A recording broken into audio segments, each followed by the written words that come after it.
আমরা দেখলাম যে সম্প্রতি সময়ে আপনার সেনাবাহিনীর একজন অফিসার, লেফটেন্যান্ট, আপনার টাঙ্গাইলে বাসা, ওনার নাম তানজিন হাসান। তো উনি আপনার এই কক্সবাজারে যৌথ বাহিনীর অভিযানে অংশগ্রহণ করতে গিয়ে, যৌথ বাহিনীর নেতৃত্ব দিতে গিয়ে আপনার ডাকাতের আঘাত, ছুরিকাঘাতে তিনি মৃত্যুবরণ করেছেন। তো সুতরাং আমরা এই বিষয়ে কিছু কথা বলতে চাই। সেটা হচ্ছে এই যে আপনার পার্বত্য অঞ্চল, বিশেষ করে এই কক্সবাজার এবং চট্টগ্রাম, আপনার পার্বত্য যে তিনটি জেলা রয়েছে, এই 5টা জেলায় ক্রাইম কিন্তু অনেক বেশি। এবং এখানে কিন্তু বিভিন্ন আপনার সশস্ত্র গ্রুপ এবং বন্দুকধারীদের অবস্থান কিন্তু আমরা এই বাংলাদেশ স্বাধীন হওয়ার পর থেকে লক্ষ্য করছি। তো সুতরাং আমরা আসলে বাংলাদেশ সেনাবাহিনীর কাছে আমাদের অনুরোধ যে এভাবে আমরা দেখছি যে বিভিন্ন সময় বিভিন্নভাবে আমরা দেখছি সেনাবাহিনীর সদস্যদের আমরা হারাচ্ছি। দেশপ্রেমিক সেনাবাহিনীরা তারা বাংলাদেশের এই যে অভ্যন্তরীণ একটা বিষয়, আইন শৃঙ্খলা রক্ষা করতে গিয়ে তারা কিন্তু জীবন দিচ্ছে। তো সুতরাং বাংলাদেশের সেনাবাহিনীর এভাবে অভ্যন্তরীণ কাজে অবস্থান নিয়ে তাদের এভাবে জীবন উৎসর্গ করে দেওয়া, সন্ত্রাসীদের হাতে তাদের জীবন চলে যাওয়া, এটা বাংলাদেশের সার্বভৌমত্বের জন্য বিরাট হুমকি।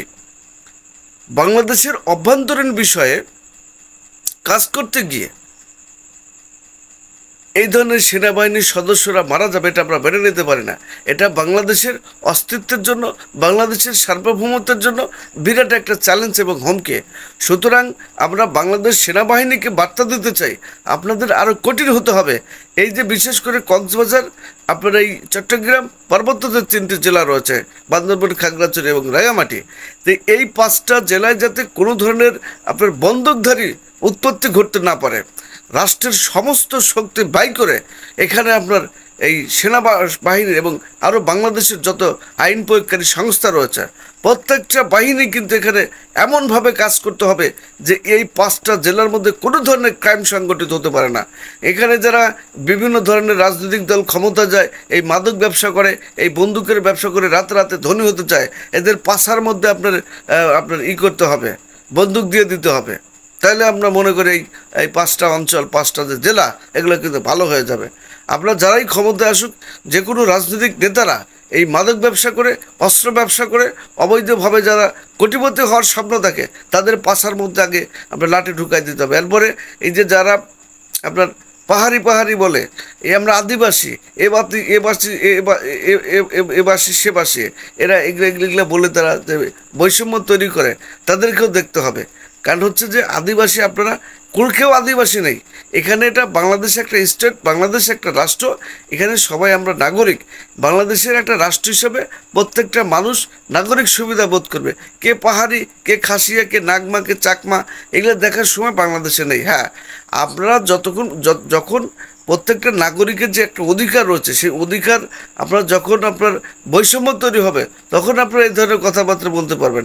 আপনারা পাহাড়িরা, আপনারা বাংলাদেশের যে কোনো জায়গায় যাবেন, যেখানে সেখানে আপনারা জায়গা জমি করতে পারবেন, সেই করতে পারবেন। আর এইসব অঞ্চলে বিভিন্ন পাহাড়ি, সাঁওতাল, এগুলা পরিচয় দিয়ে আপনার আদিবাসী, এগুলো আপনাদের বলা থেকে বঞ্চিত থাকতে হবে। আপনারা সবাই বাংলাদেশে, আপনারা এই বাংলাদেশকে ভালোভাবে গঠন করার ক্ষেত্রে, সন্ত্রাসী দমন করার ক্ষেত্রে শুধু বাংলাদেশ সেনাবাহিনীর এত প্রয়োজন নেই।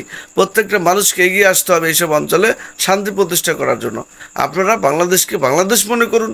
বাংলাদেশের যে রাষ্ট্রীয় সুযোগ সুবিধা, এটা অবশ্যই আপনাদের অধিকার রয়েছে। প্রত্যেকটা নাগরিক, আমরা মানুষ, কে পাহাড়ি, কে সমতল, কে এগুলো আসলে এইসব পরিচয় আমাদের নষ্ট করে ফেলতে হবে। এক কথা, আমরা বাংলাদেশি, বাংলাদেশ একটা রাষ্ট্র, এখানকার যে নাগরিক সুযোগ সুবিধা রয়েছে সকল কিছু আপনারা ভোগ করবেন। তো সুতরাং আপনারা বৈষম্য তৈরি করবে না। আর এই 5 অঞ্চলে আমরা যেন আর এই সেনাবাহিনীর মৃত্যুর খবর যেন না পাই, তার জন্য বাংলাদেশ সেনাবাহিনীকে কাজ করতে হবে, কঠোর থেকে কঠোর হতে হবে। কোনো ধরনের রাজনৈতিকভাবে কেউ যেন এখানে অবৈধভাবে কোনো ধরনের আপনার ফোর্স তৈরি করতে না পারে। অস্ত্র ব্যবসা, মাদক ব্যবসা এখানে চিরতরে বন্ধ করে ফেলতে হবে। সেজন্য সেনাবাহিনীকে একটা আলাদা আপনার পাওয়ার নিয়ে এখানে কাজ করতে হবে। তো আমরা এই ধরনের সেনা মৃত্যু আর দেখতে চাই না। কেন এই ধরনের সেনা মৃত্যু বাংলাদেশের সার্বভৌমত্বের জন্য বিরাট হুমকি। সবাই ভালো থাকবেন। আল্লাহ হাফেজ।